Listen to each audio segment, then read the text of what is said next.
What if $63.4 billion in assets just vanished? Largest U.S. bankruptcy at the time, 20,000 lives upended.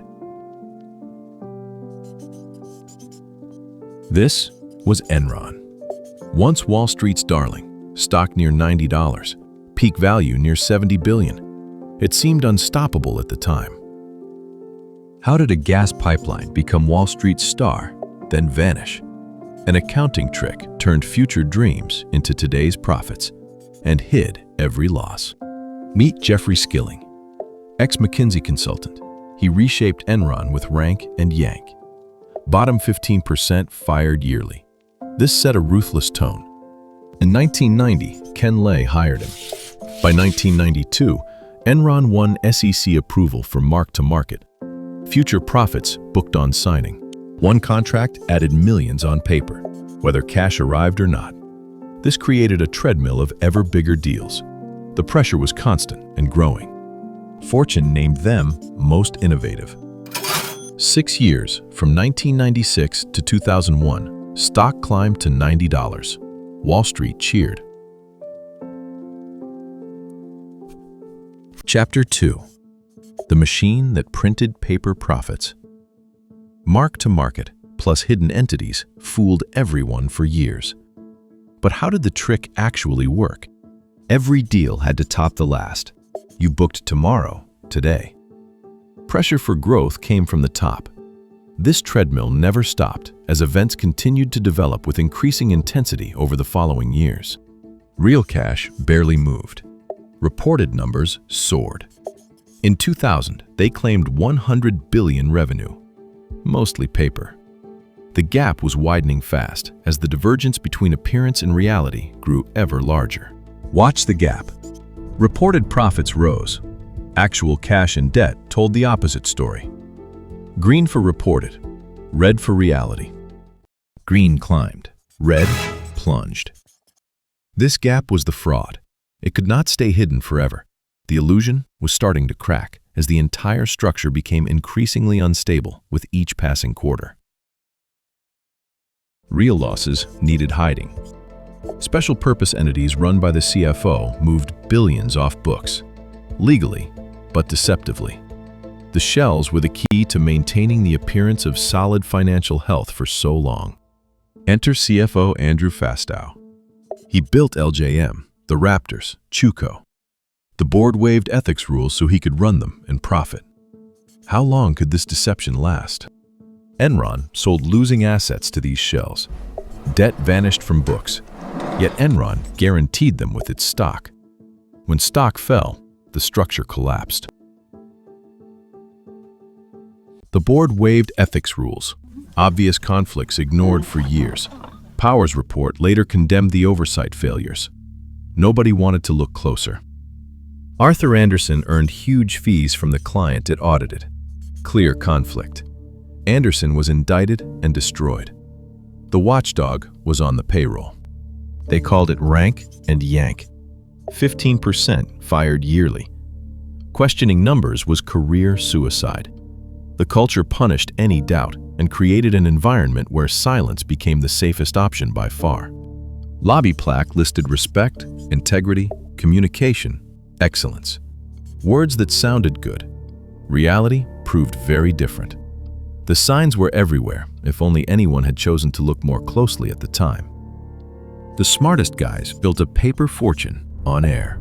Stock rose as debts mounted. How much longer could it hold? One reporter was about to ask, but what would happen when the questions grew even louder than before? March 2001. Bethany McLean asked how Enron made money. Her article challenged the darling narrative. The obvious question had arrived at precisely the wrong moment for those in charge. The company could not explain its money. This question unraveled the illusions. Outsiders noticed what insiders ignored. The facade was cracking, and the pressure was building, faster than anyone expected at this stage. April. On earnings call, Skilling cursed an analyst asking for balance sheet. Outburst heard live. Strain showed. The control was slipping as the public call revealed deep tensions that had been building for some time now. I don't think that question is fair. You should focus on our reported earnings instead of asking about the balance sheet details. August. Skilling resigned for personal reasons. Lay returned as CEO. Warnings were circulating.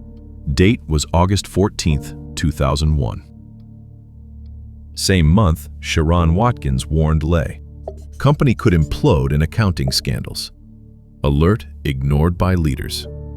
The memo was buried deep despite the serious nature of the concerns raised at that critical time. I am incredibly nervous that we will implode in a wave of accounting scandals. Warnings ignored. Issues could not stay contained. House of Cards began to tremble.